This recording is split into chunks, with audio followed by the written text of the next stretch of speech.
Números capítulo 6.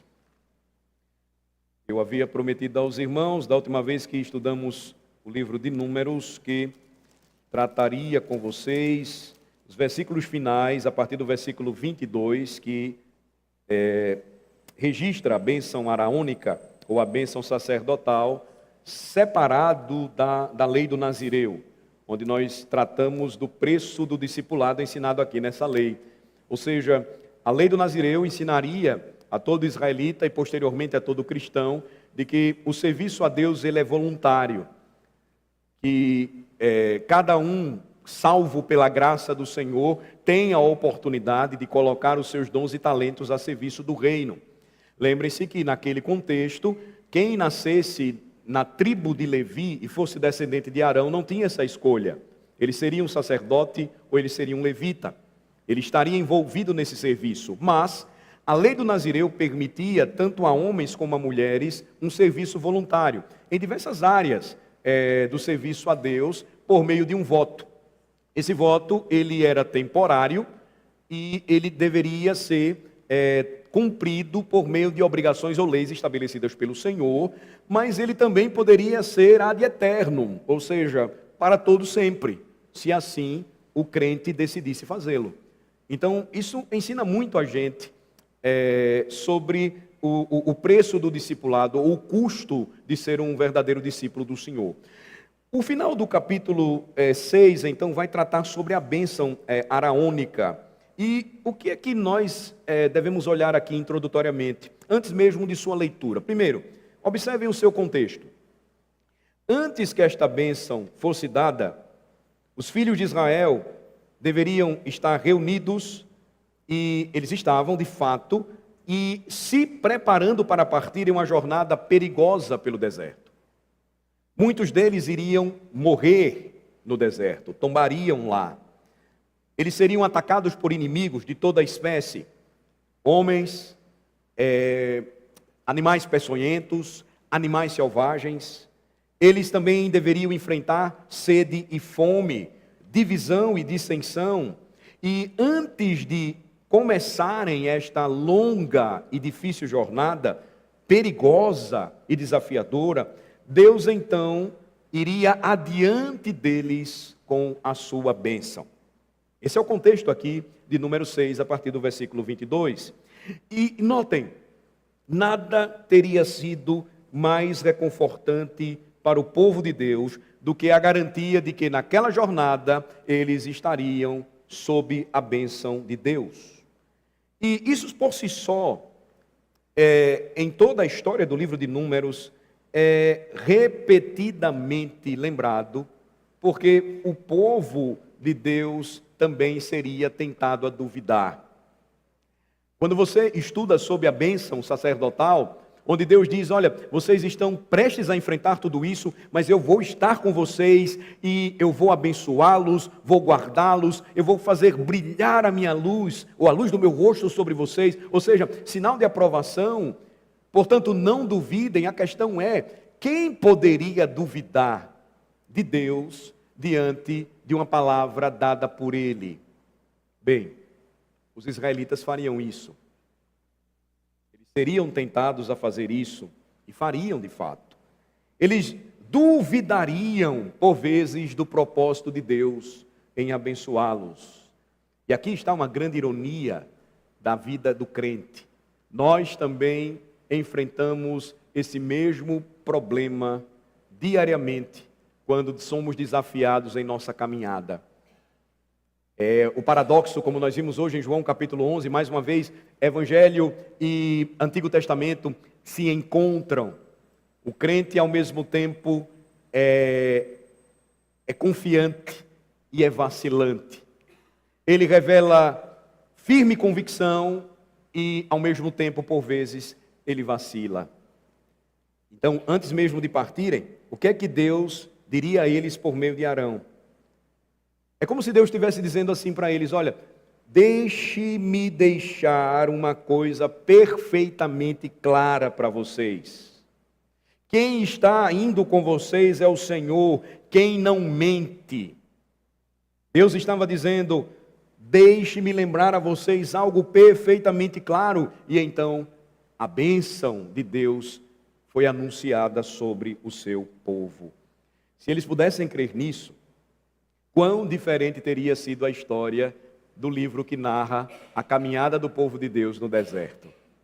Vocês lembram que o título de Números é esse, né? Números ficou conhecido assim depois, na tradução da Bíblia, por conta da cronologia, ou melhor falando, da contabilização do exército de Israel e dos sacerdotes para a tomada da terra. Mas o título em hebraico é No Deserto, simplesmente isso, é a continuação da peregrinação do povo de Deus no deserto rumo a Canaã. De fato, a história do povo de Deus no deserto teria sido muito diferente se eles tivessem crido na bênção de Deus. O livro de Números teria sido totalmente diferente se eles tivessem crido no que está escrito nesta passagem. Mas veja como Deus revela o seu amor pactual por seu povo. Ele vai dar a eles várias garantias nessa bênção, antes mesmo de partirem, de que eles seriam bem-sucedidos. Então aqui você tem o contexto. Segundo, veja um pouco da composição, antes da gente fazer a leitura. A composição desta bênção. Em nossa tradução, na língua portuguesa, não é fácil entender isso ou enxergar isso. Então a gente precisa de elementos a mais. Precisa de algo mais técnico, mas não vai ser tão técnico assim, eu vou explicar. Os versículos 24, 25 e 26, na língua hebraica, eles são apresentados de uma forma progressiva. Deixa eu explicar para vocês melhor. O versículo 24 no hebraico tem 3 palavras, o 25, 5 palavras e o 26, 7 palavras. O que é que Deus queria indicar com isso para um povo que falava a língua hebraica?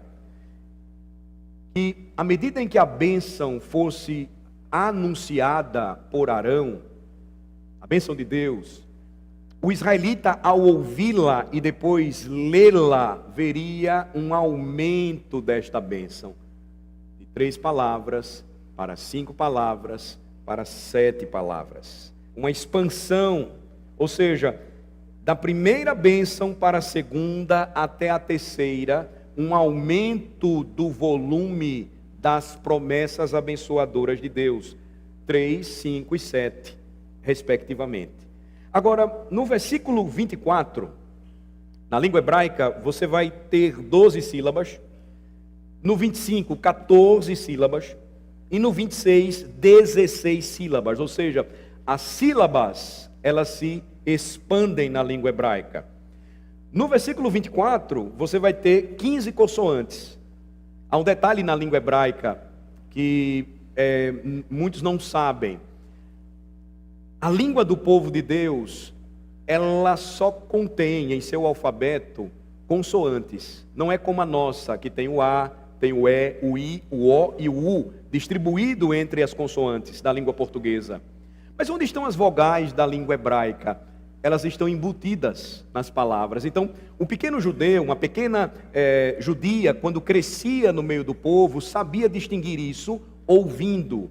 E depois, lendo em seu contexto, sabia que aquela palavra que só tinha consoantes na leitura, ela indicava aquele sentido, ela tinha aquele sentido ali próprio. Então, ao mesmo tempo aqui, veja uma linguagem de expansão. 15 consoantes no versículo 24, 20 consoantes no versículo 25 e 25 consoantes no versículo 26. Então, se além disso subtraíssemos o nome do Senhor do total de todas as palavras usadas nessas declarações da bênção, e o nome do Senhor aparece 3 vezes, adivinhe quantas palavras nós então teríamos? 12 para as 12 tribos de Israel.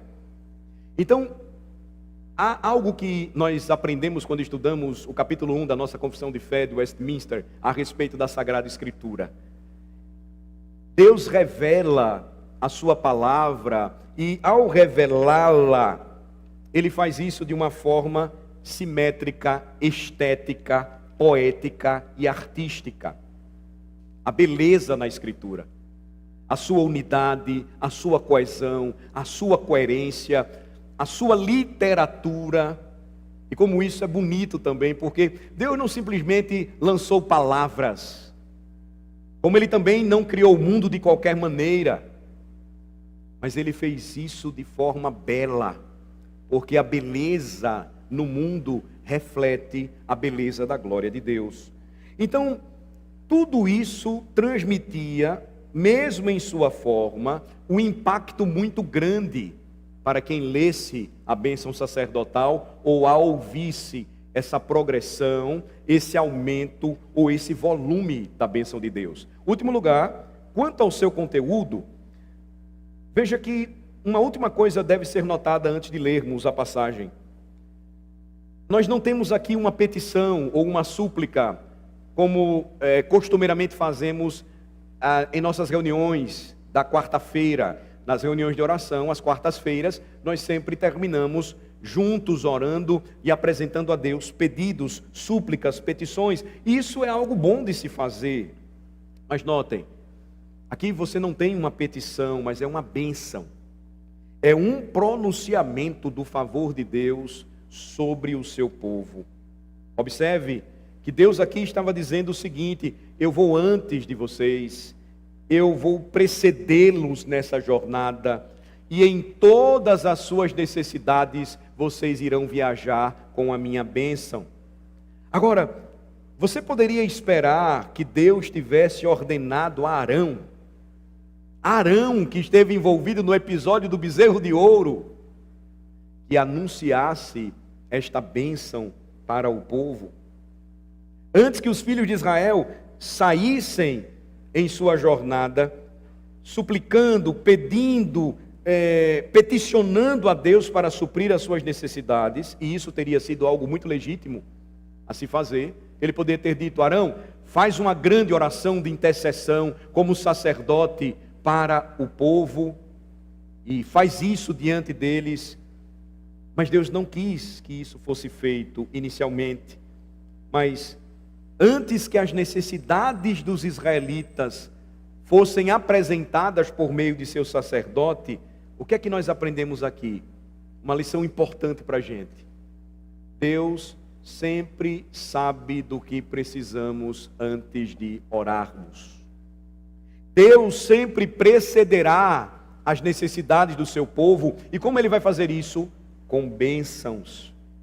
Então, em vez de vocalizar o que o povo queria, a bênção, diferente de uma petição, estava expondo o que Deus estava dando para eles. Deus estava dando a sua bênção antes mesmo do povo pedir alguma coisa. Então, vamos observar isso e perceber o que o Senhor está nos ensinando aqui. Vamos ver isso aqui a partir do versículo 22, observem por favor a leitura do texto. Disse o Senhor a Moisés: fala a Arão e a seus filhos, dizendo: assim abençoareis os filhos de Israel, e dir-lhes-eis: o Senhor te abençoe e te guarde. O Senhor faça resplandecer o rosto sobre ti e tenha misericórdia de ti. O Senhor sobre ti levante o rosto e te dê a paz. Assim porão o meu nome sobre os filhos de Israel, e eu os abençoarei.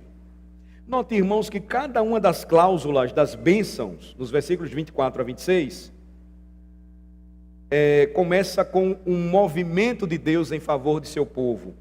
O Senhor abençoe, o Senhor faça resplandecer o seu rosto, o Senhor levante o seu rosto ou o seu semblante. É um movimento divino em direção ao povo.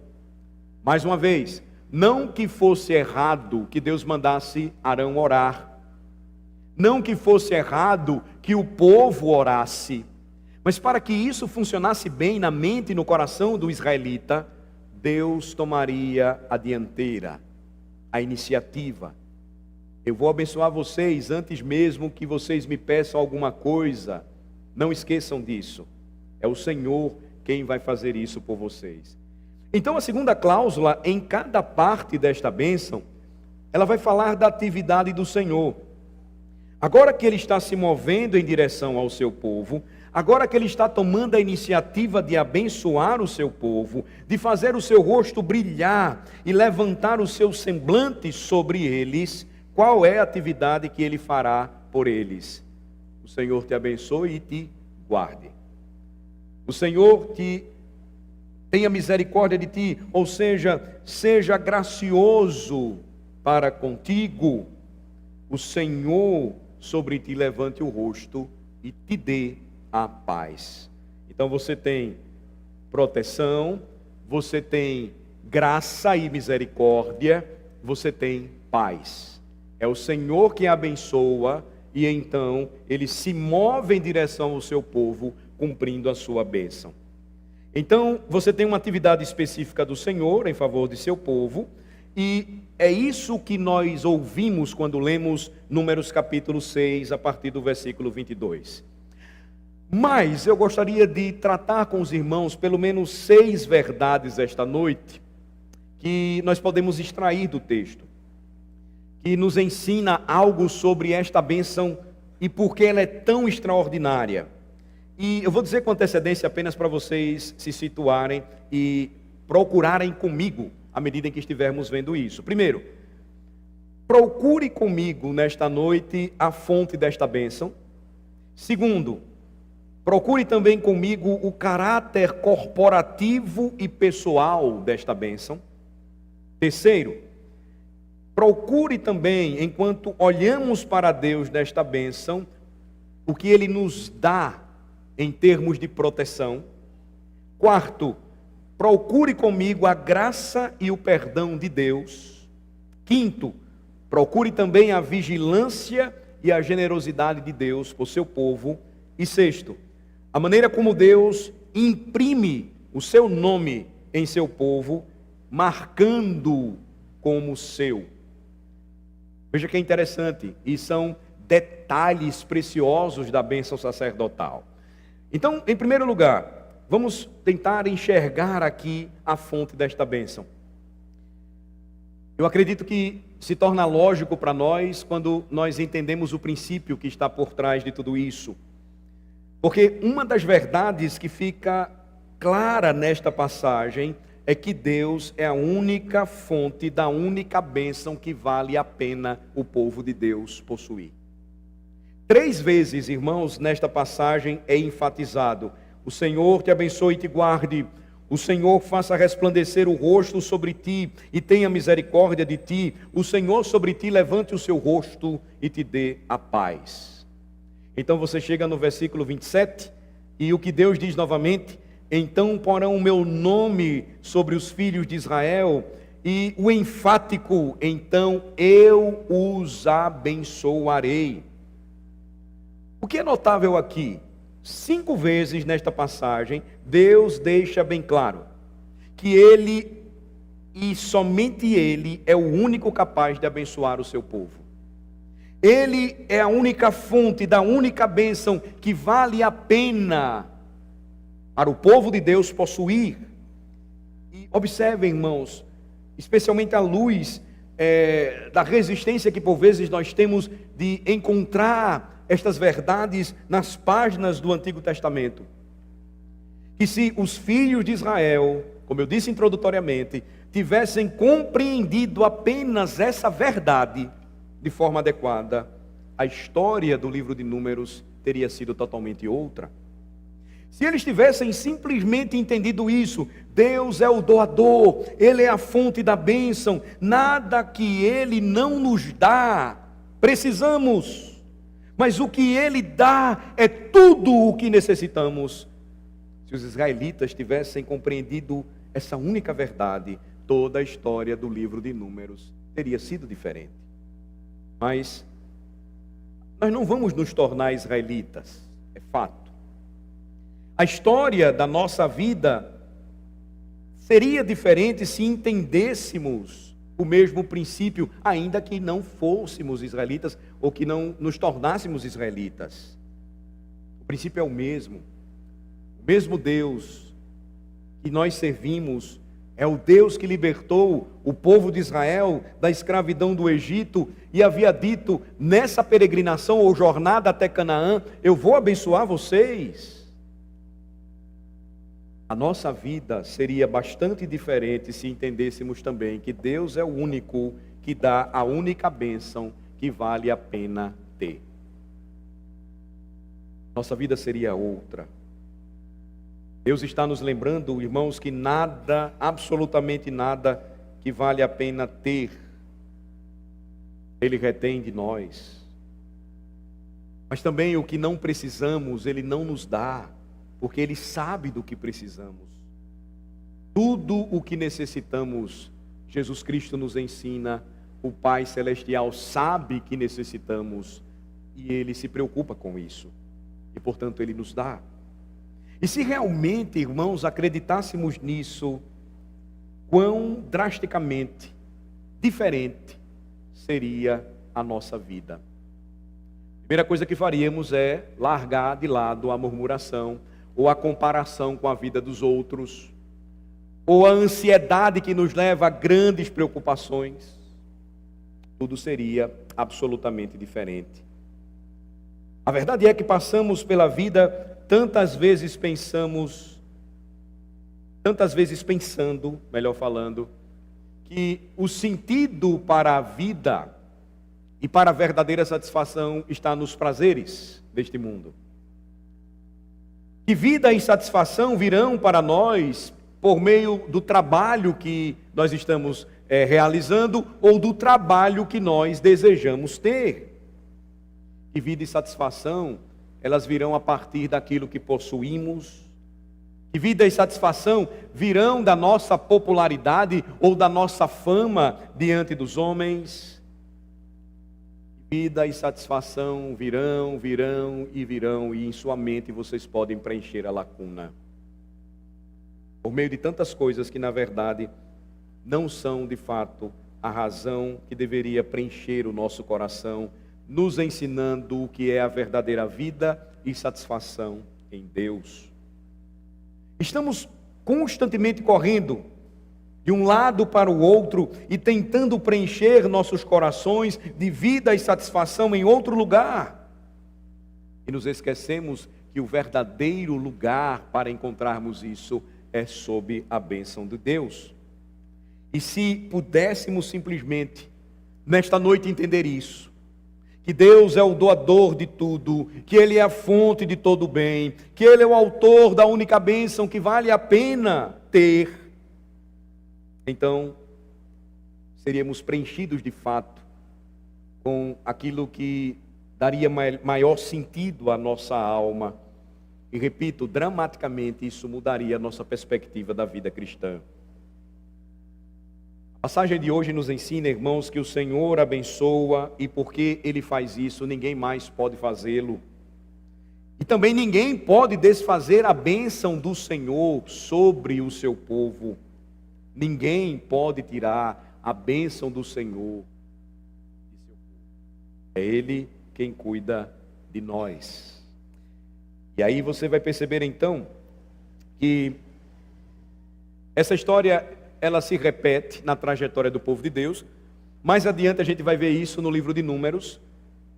Quando um homem foi até Balaão e ele tentou pagar para ele fazer o quê? Para tirar a bênção de Deus de seu povo. Conseguiu? Vocês conhecem a história? Não conseguiu.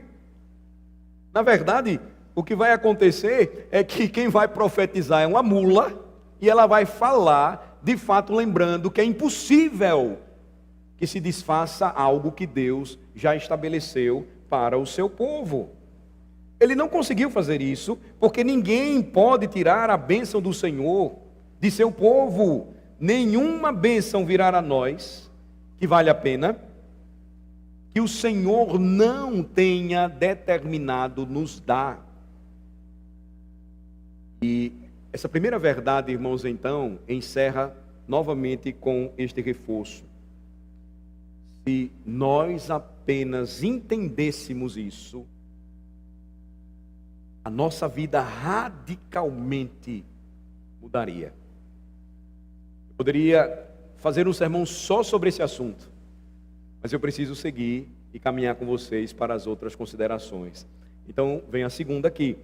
Segundo lugar, número 6 nos ensina que essa bênção, ela era ao mesmo tempo corporativa e individual. Vamos ver isso aqui. É a segunda verdade que eu gostaria de destacar. A bênção de Deus, em segundo lugar, ela é corporativa e pessoal. O que isso significa? Ela tanto diz respeito a todo o povo de Deus, a todos os membros da comunidade do pacto, a toda a nação de Israel, no caso aqui, a toda a igreja na nova aliança, mas também diz respeito ao crente como um indivíduo. Observe o contexto em que a bênção é pronunciada aos filhos de Israel. Verso 23. Fala a Arão e a seus filhos. Então, aqui você tem o contexto corporativo. Mas quando a bênção é pronunciada, o que Deus mandou Arão dizer? O Senhor te abençoe, no singular. Ou seja, o contexto era pactualmente corporativo, mas também cada crente individualmente receberia esta palavra abençoadora. O Senhor te abençoe e te guarde. O Senhor faça resplandecer o seu rosto sobre ti e tenha misericórdia de ti. O Senhor sobre ti levante o seu rosto e te dê a paz. Agora pensem, uma massa de mais de 2 milhões de pessoas lá fora, e a bênção do Senhor trazia uma preocupação, um cuidado divino com todos eles juntos, corporativamente, mas também cada um ouviria esta bênção de forma individual, pessoal. É assim que é a bênção de Deus sobre nós. Deus está preocupado com todo o seu povo. O seu povo está espalhado sobre toda a face da terra. Mas existe uma dimensão pessoal, onde o crente lembra: eu faço parte do povo de Deus. Eu pertenço ao povo de Deus. Ele comunica uma bênção para todo o povo de Deus. Mas ele também fala diretamente a mim. Ele fala diretamente ao meu coração. E veja, irmãos, isso nos lembra que algo precisa ser destacado nesse sentido, porque nós podemos passar por esta vida apenas preocupados com a bênção de Deus sobre nós. Mas lembrem-se, nós também precisamos lembrar ou precisamos notar que deve haver uma preocupação nossa de que a bênção de Deus esteja sobre a igreja, sobre o povo de Deus. Quando Paulo escreve aos Coríntios, capítulo 12 da sua primeira carta, ele vai lembrar que quando uma parte do corpo fica doente, todo o corpo adoece. Os médicos sabem disso. Apenas um dente pode enfermar todo um corpo. Apenas uma unha pode fazer isso também, se estiver inflamada. O corpo todo adoece quando uma parte do corpo adoece. Agora pensem comigo. E quando uma parte do corpo está saudável e abençoada, todo o corpo também é abençoado. Veja que uma das passagens belíssimas da Escritura, ela está no livro que nós lemos hoje, no Novo Testamento, Hebreus capítulo 11. Marquem números, por favor, e vamos dar uma olhada lá, rápida, em Hebreus capítulo 11, por favor. Hebreus capítulo 11. É uma das minhas passagens prediletas. Ela começa falando sobre a natureza da fé. Depois ela vai mostrar uma galeria maravilhosa de heróis da fé. Lembrem-se, cada um deles de forma peculiar serviu ao Senhor e viveu por graça e deu testemunho da sua fé. E aí quando você vai chegando no final do capítulo 11, os versículos 39 e 40. Veja que interessante. Depois que o apóstolo acaba de falar que esses heróis, muitos deles morreram por causa de sua fé em Deus, ele então vai dizer que o mundo não era digno deles por conta disso. Ele chega nos versículos finais e observem o que ele fala. Vai dizer que eles não experimentaram a realização do cumprimento de todas as promessas de Deus. Ora, verso 39, todos estes que obtiveram bom testemunho por sua fé, não obtiveram, contudo, a concretização da promessa, por haver Deus provido coisa superior a nosso respeito, para que eles, sem nós, não fossem aperfeiçoados. O que o apóstolo estava escrevendo então aos hebreus? Ele estava dizendo que nenhum membro do povo de Deus experimentará a bênção de Deus, a bênção proposta por ele. Nesse caso aqui, uma implicação acerca da consumação de tudo, da redenção de todas as coisas. Nenhum membro da igreja de Deus experimentará uma bênção proposta pelo Senhor, até que todos nós experimentemos isso juntos. Então, há um conceito corporativo da bênção de Deus para o seu povo. Deus está tão preocupado com todo o seu povo, que Ele está aguardando para derramar o cumprimento e a consumação de todos os seus dons, para que todos nós experimentemos isso juntos no grande e maravilhoso dia do Senhor. Quando o Senhor Jesus estabelecer seu reino em toda a sua plenitude e em toda a sua extensão, e Ele reunir toda a sua igreja da antiga e da nova aliança, tudo isso Ele nos ensina para que não fiquemos centrados em nós mesmos, em especial nas horas mais difíceis da nossa fé, nas horas de provação, esquecendo que há uma história maior acontecendo e que Deus está sim preocupado com o bem-estar total de todo o seu povo, e graças ao Senhor por isso, porque Ele também faz isso preocupado diariamente com cada um dos seus de forma pessoal. O salmista diz: o Senhor vela pelos seus. Ele tem um cuidado pessoal com cada um de vocês. Mas lembrem-se que sempre há um quadro geral acontecendo também. Por isso que o crente em Cristo, ele é salvo para que faça parte de um povo. Ele é alcançado pela graça de Deus quando, ao ouvir a voz do bom pastor, e ele segue para o aprisco das ovelhas, para que não fique sozinho e desgarrado, ele possa ser devorado pelas feras. Veja, a bênção de Deus é corporativa, mas ao mesmo tempo ela é pessoal. Terceiro lugar, a bênção de número 6 também nos ensina que Deus, ele se importa e ele guarda. Este é o caráter doador e protetor de Deus sendo exibido aqui. Deus se importa e guarda. Veja o versículo 24 mais uma vez: o Senhor te abençoe e te guarde. Novamente, essa palavra aqui indica o Senhor abençoando o seu povo. E quando ele diz o Senhor te abençoe, ela não é uma palavra vaga. Lembre-se disso toda vez que você disser esta palavra para o seu irmão: o Senhor te abençoe. Quando você disser essa palavra para o seu filho: o Senhor te abençoe. Não é uma palavra vaga. Ela é abrangente e geral, mas ela é certa e bastante específica. Por exemplo, se você estivesse ali ao lado de um israelita nos dias de Moisés, ouvindo Arão pronunciar esta bênção, você perceberia que aquele israelita, homem ou mulher, teria sido capaz de dizer a você de forma rápida que a bênção do Senhor envolve filhos, propriedade e uma terra segura para se habitar. prometidas por Deus.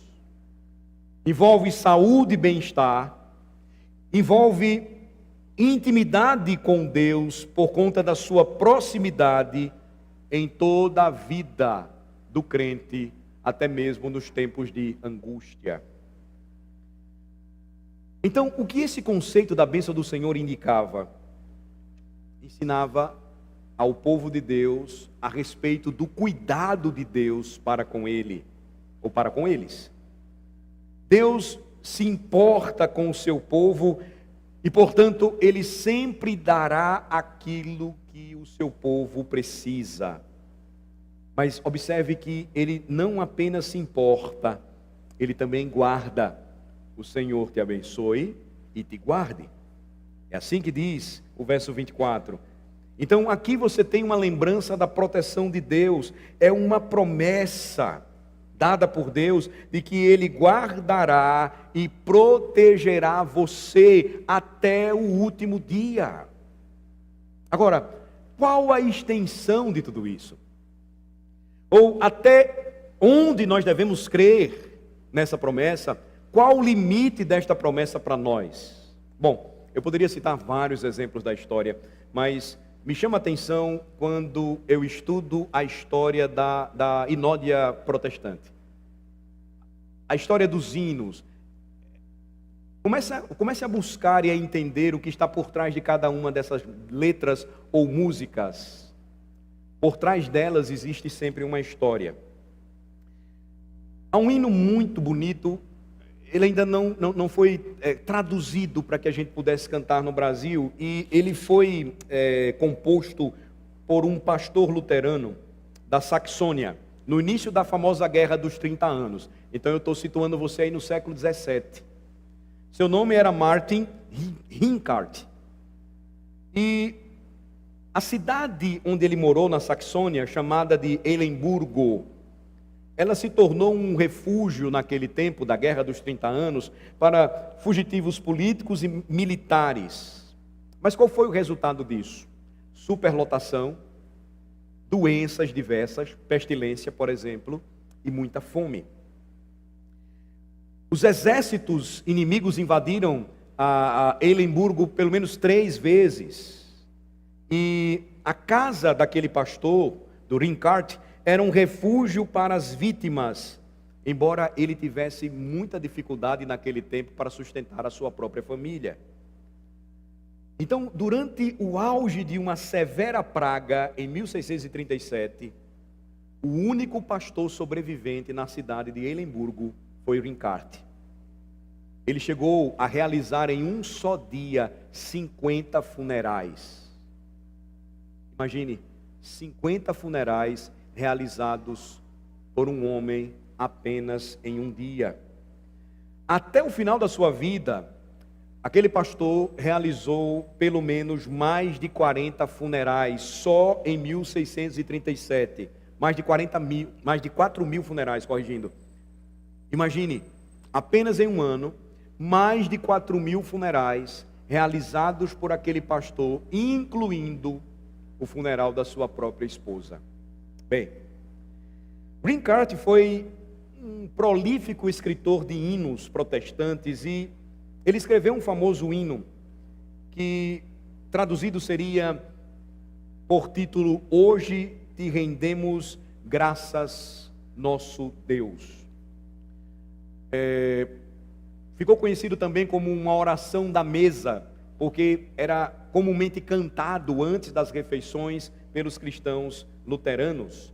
E as 2 primeiras estrofes deste hino falam sobre a bênção e o cuidado de Deus em nos proteger e nos guardar. Eu vou citar aqui para vocês, recitar para vocês aqui, só para vocês conhecerem. A primeira estrofe diz: Hoje te rendemos graças, nosso Deus, com coração, mãos e vozes, que fez coisas maravilhosas, em quem este mundo se alegra, que dos braços de nossas mães nos abençoou em nosso caminho, com incontáveis presentes de amor, e ainda hoje é nosso.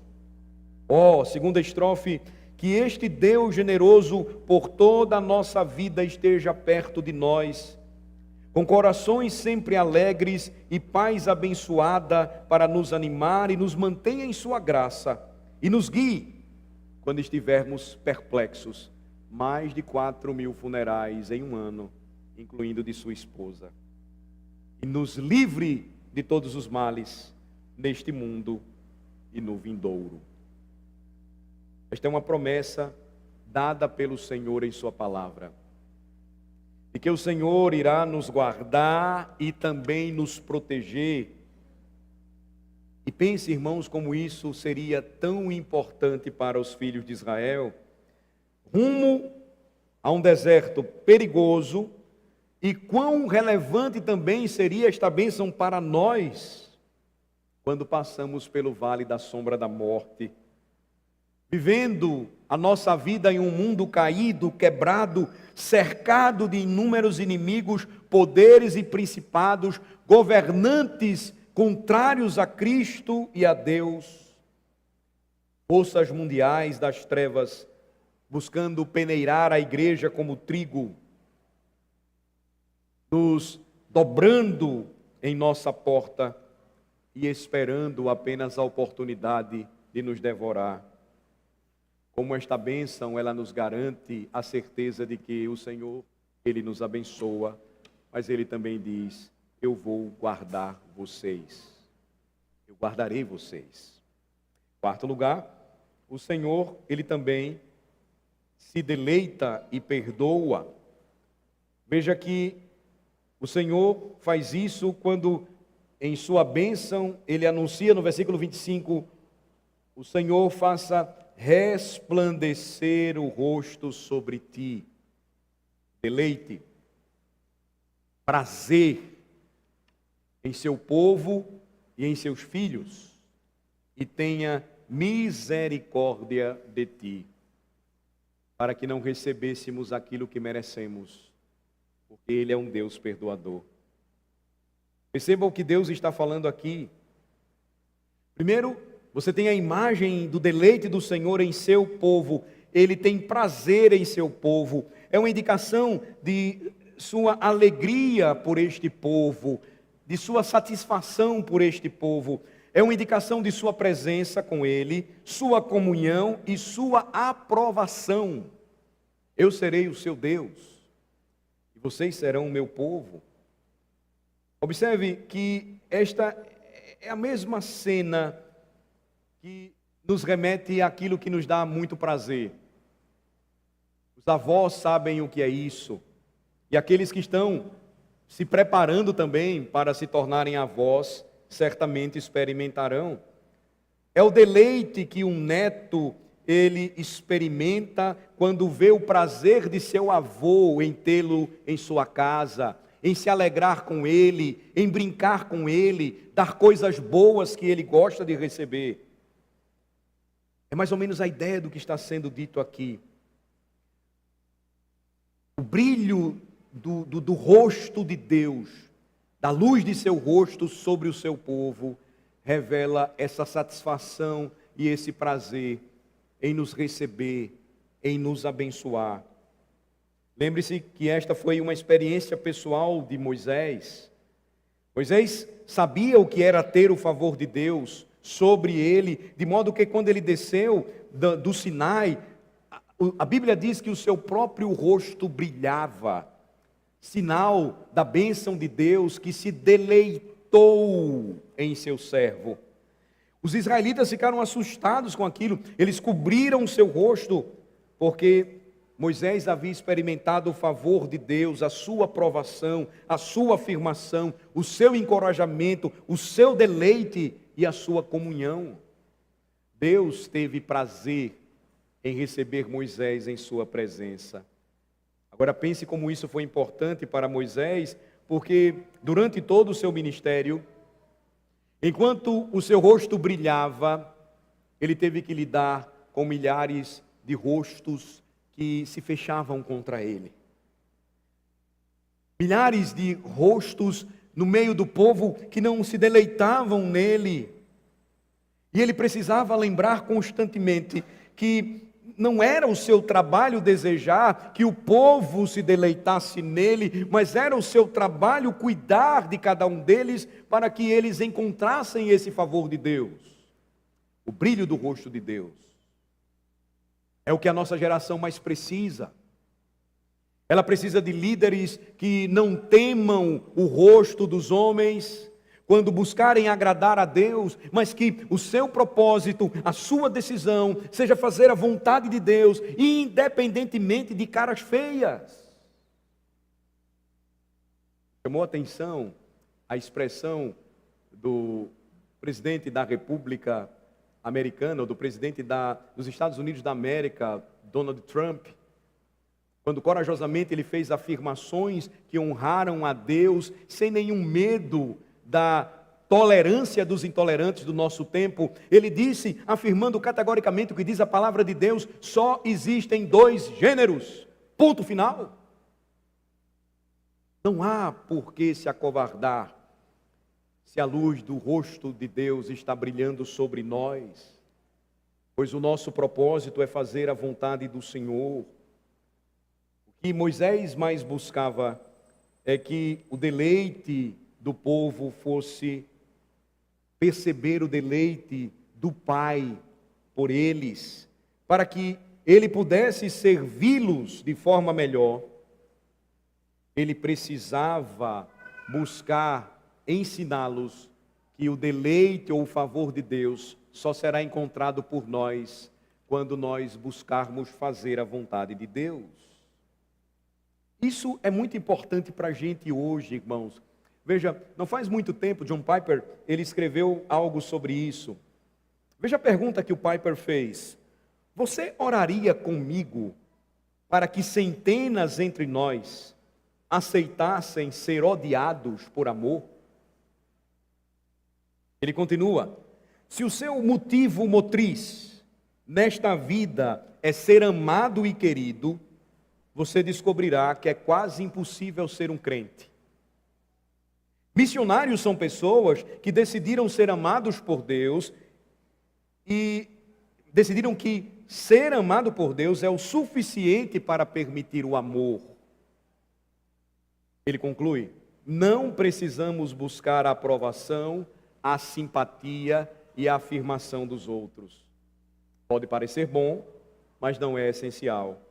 Amar, não ser amado, é essencial. O que é que Piper estava querendo dizer com isso? E é bem provocativo o que ele disse. É que nós precisamos conhecer a aprovação do Pai para entender o significado de amar o mundo mesmo que ele nos odeie. Aqui o contexto é de testemunho do Evangelho, é de pregação do Evangelho, pois a Bíblia diz: não ame o mundo e o que está nele, a respeito da concupiscência da carne, concupiscência dos olhos e soberba da vida. A questão não é essa, mas aquela ordem de Deus, de que nós devemos amar os nossos opositores ou inimigos, passa por aqui. Porque se você deseja a aprovação do mundo, você pode ter que parar de amar o mundo para obtê-la. E eu digo aqui, mais uma vez, amar o mundo no sentido de dizer a verdade. Dizer o que o mundo precisa ouvir. Enfaticamente afirmar a palavra do Evangelho.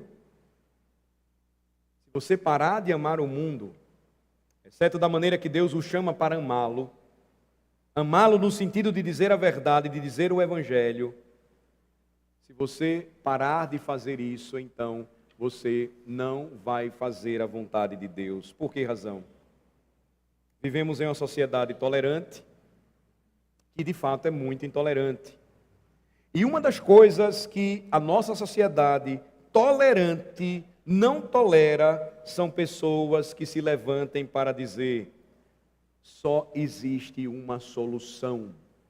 E essa solução se chama Jesus Cristo. Só existe um Senhor, só existe uma única esperança de salvação, e ela está no nome de Jesus, porque não há salvação em nenhum outro nome dado entre os homens, pelo qual importa que nós sejamos salvos. Diga isso por amor, faça isso por amor às pessoas, e comece a experimentar rejeição. Amar é mais importante do que ser amado. Você vai perceber que os homens odiarão essa mensagem, eles passarão muito bem a odiar você também, porque você crê nessa mensagem, mas se você os ama como Deus deseja que você os ame, você crerá na palavra de Deus e você vai contar essa mensagem para eles.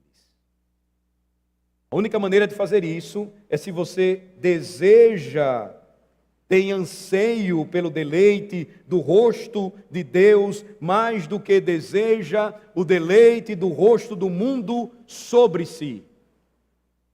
Em outras palavras, a única forma correta de realmente amar as pessoas do mundo é não se importar se eles amam você ou não.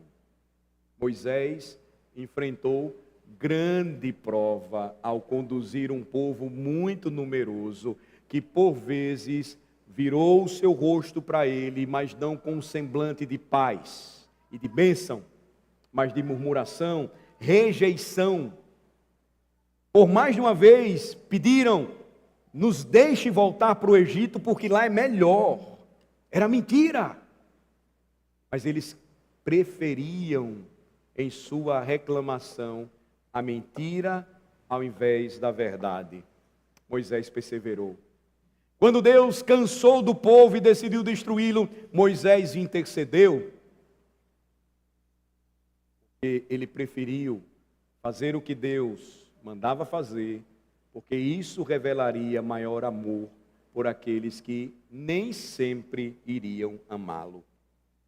A única maneira, então, de realmente amar as pessoas do mundo é saber que Deus, o nosso Pai, nos ama e, portanto, nós estamos prontos a aceitar a rejeição e o ódio dos homens por amor a Cristo. Número 6 nos ensina sobre isso. O Senhor tenha misericórdia de ti. Este é um pronunciamento, é uma promessa de perdão. E observem, pense por um segundo, o deleite de Deus é acompanhado da misericórdia de Deus. Os filhos de Israel estão no Sinai. O que aconteceu literalmente poucas semanas antes disso? Um fato que eu já citei para vocês. Arão havia construído um bezerro de ouro para os filhos de Israel adorarem a um falso Deus. O que é que Deus estava fazendo agora? E veja, irmãos, a grande prova da sua misericórdia. Deus estava dizendo a Moisés que através de Arão seria pronunciado que ele é gracioso. Você acha que os filhos de Arão iriam acreditar nisso? Era melhor acreditar, porque Arão poderia ter ficado lá no deserto, poderia ter sido morto ali e devorado depois o seu cadáver pelas feras. Ele poderia ter sido executado pelo Senhor, mas veja o que Deus diz: Arão, antes que os filhos de Israel saiam em peregrinação, eu quero que você diga algo para eles. Agora imaginem a cena. Deus então vai dizer que ele deveria anunciar essa bênção, essa promessa, e ele diz: eu quero que o povo ouça esta bênção sair da sua boca. Porque você é a primeira prova da minha misericórdia, você é a primeira prova do meu perdão. O principal sacerdote falhou, mas eu perdoei. O intercessor rogou por você, seu irmão Moisés. E agora o povo vai entender, quando esta bênção for pronunciada, se Arão está vivo, depois de tudo que fizemos, e é ele quem está dizendo isso. Será que nós não devemos entender que o nosso Deus, ele é cheio de amor, misericórdia, graça e perdão. Então, Arão se apresenta perante o povo e ele tem uma mensagem para o povo, e essa mensagem também traria essa verdade: Deus perdoa, Deus tem misericórdia de você. Veja como Deus é maravilhoso. Veja como Ele faz com que a graça seja levada para a sua casa. Porque Satanás, ele tenta fazer com que nós não creiamos nisso, dizendo que o Senhor não é gracioso, dizendo que o Senhor não vai nos perdoar. Então ele envia Arão para dizer que o Senhor faça resplandecer o rosto sobre ti e tenha misericórdia de ti. O Senhor tem todo o prazer em você. Em quinto lugar, a vigilância e generosidade de Deus também nos é dada aqui. Eu queria que você olhasse para o versículo 26. O Senhor sobre ti levante o rosto. O que significa isso? Deus vai sempre prestar atenção em você. Ele sempre estará com o seu rosto voltado para você. É como no passado era muito comum, aqueles que ainda pegaram o jornal da semana, eu gostava muito de fazer isso, e às vezes você estava sentado como um pai em casa e o seu filho está brincando na sala. Acontecia muito comigo. E no início da infância, eu lembro, minha filha gostava muito daqueles brinquedos de montar aquelas peças. E às vezes eu estava ali, gostava de ler o jornal para pegar as notícias da semana, e a criança queria que o pai olhasse para o que ela conseguiu construir. Mas parece que o jornal estava impedindo isso, e o pai não estava olhando para nada disso, mas de repente você baixa o jornal, aparecem seus óculos e você diz: ah, que legal que você está fazendo isso, está muito bem feito. E a criança continua com toda aquela satisfação, ou seja, ela percebe: os olhos do meu pai estão sobre mim, ele está prestando atenção no que eu estou fazendo. Em outras palavras, ele está cuidando de mim, ele não está desligado da situação. A sua mente está ligada a Ele. Ele está cuidando de seu filho. Meus olhos estão em você. E Deus está lembrando aqui é que assim como um pai presta atenção a um filho, o Senhor sempre cuidará de seu povo. Essa é uma verdade gloriosa, porque o Senhor sempre vai revelar o seu olhar cheio de graça, amor e misericórdia para nós. Você percebe isso porque na sequência do versículo 26, o rosto de Deus que se levanta sobre o seu povo é seguido também da sua paz. O verdadeiro shalom de Deus. Não há verdadeira paz para o mundo, senão aquela que é dada por Deus em forma de bênção. E aqui, paz ou shalom na língua hebraica significa felicidade, bem-estar em sua totalidade. É a soma total de todas as dádivas e de todas as bênçãos de Deus para nós. Não significa apenas a cessação da ira ou da hostilidade, não apenas a cessação da guerra neste mundo, mas a soma total dos dons de Deus. Paz aqui significa bênção total. Agora, há uma aplicação aqui preciosíssima para a igreja. Vá para João capítulo 16 comigo, por favor. João capítulo 16.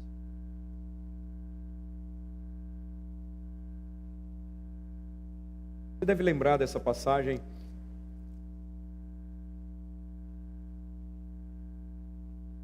Antes de fazer a sua oração sacerdotal, Jesus Cristo, Ele está falando com os seus discípulos. Ele ia fazer a oração da noite da sua traição, é a oração que ele faz no Getsemane, essa oração do capítulo 17, a oração sacerdotal. No final do versículo do capítulo 16, verso 33, diz assim: disse Jesus: estas coisas vos tenho dito para que tenhais paz em mim. No mundo passais por aflições, mas tende bom ânimo, eu venci o mundo. E o Senhor Jesus Cristo está dizendo aqui, Ele está dizendo que estaria prestes a experimentar um dia depois o oposto da bênção araônica, o oposto da bênção pronunciada por Deus em Números capítulo 6. No dia seguinte, as suas palavras, ele experimentaria algo totalmente diferente. Em vez de receber a bênção do Senhor, Jesus seria o objeto de sua maldição. Em vez de ser guardado pelo Senhor, ele liberaria todos os servos do inferno contra o seu filho. Esse é o sentido dele ter descido ao Hades. Todas as agonias do inferno seriam experimentadas pelo Redentor na cruz do Calvário. Em vez de ver o deleite do Pai resplandecendo a luz do seu rosto sobre ele, o Pai iria desviar o seu rosto dele. Em vez de conhecer o perdão gracioso de Deus, Jesus experimentaria a plenitude da penalidade pelo peso total do nosso pecado. Ele mesmo experimentaria isso. Em vez de saber que os olhos do Pai estariam sobre ele, clamaria ao Senhor: Deus meu, por que me abandonaste? Em vez de conhecer a bênção total de Deus, Jesus seria empurrado para aquela escuridão e para aquele abismo onde há ausência de paz, mas agonia e dor, sofrimento e morte. Mas, irmãos, ao fazer isso, Jesus garantiria a plenitude dessa bênção para todo aquele que cresce em seu santo nome. Mas ele mesmo abriria mão de toda essa bênção por você, para salvar você, para que você não fosse para o inferno, para que você não experimentasse a condenação eterna. Esta é uma bênção, portanto, extremamente preciosa para nós, pois também é uma bênção que traz consigo um grande custo, precioso sangue do Cordeiro de Deus. Finalmente, sexto e último lugar, verso 27 nos lembra de número 6, que Deus imprime seu nome sobre o seu povo, em seu povo, e assim ele nos marca como seus. Número 6, versículo 27, após o pronunciamento da bênção, então diz o Senhor: assim porão o meu nome sobre os filhos de Israel, e eu os abençoarei. Note, Deus disse a Arão para colocar seu nome em seu povo com esta bênção. Então eles invocarão o meu nome, ou literalmente, eles colocarão o meu nome sobre os filhos de Israel, e eu os abençoarei. Não é interessante isso? Veja, a maneira como Deus marcará seu povo é com uma bênção, não com uma marca, não com um vínculo, mas com uma bênção. Essa será sua marca de propriedade. Pergunto, como você sabe que pertence ao povo de Deus? Como você sabe que esta palavra de Deus marque-os para que eles saibam que são meu povo? Pode ser uma verdade abraçada por você nesta noite. Deus diz: eu coloquei meu nome e a minha bênção sobre aqueles por quem o meu filho morreu. É assim que você irá saber que pertence ao meu povo, que faz parte do meu povo. Portanto, esta bênção nos revela, irmãos, o nosso Deus como um doador generoso, um protetor forte e poderoso, um fiel amigo, um pai perdoador, alguém em que podemos confiar porque é o nosso Deus, um provedor generoso e o nosso único dono. Não é verdade que se nós entendêssemos tudo isso, a nossa vida mudaria? Não é verdade que se nós compreendêssemos tudo isso, a nossa perspectiva acerca da vida iria mudar? Lembrem-se, esta bênção, ela não ficou apenas reservada para o povo de Israel, mas ela veio até nós por meio de Jesus Cristo. Não saia daqui nesta noite sem estar debaixo desta bênção. E como você pode fazer isso?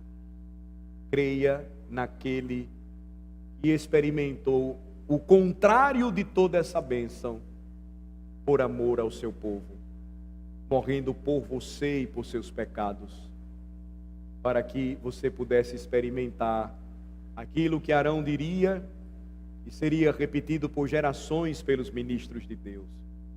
O Senhor te abençoe e te guarde. O Senhor faça resplandecer o rosto sobre ti e tenha misericórdia de ti. O Senhor sobre ti levante o seu rosto e te dê a paz. Amém.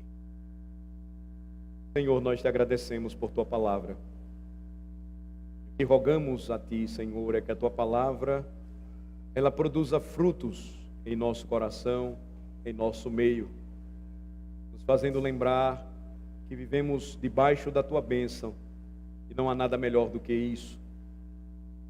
Nos ensina a confiar única e ilimitadamente no Senhor pela fé, sabendo que aquilo que não precisamos o Senhor nunca irá nos dar, mas aquilo que necessitamos o Senhor sempre proverá para nós, para os nossos filhos, para o nosso povo, porque é o teu povo, porque o Senhor é o nosso Deus. Em nome de Jesus oramos. Amém.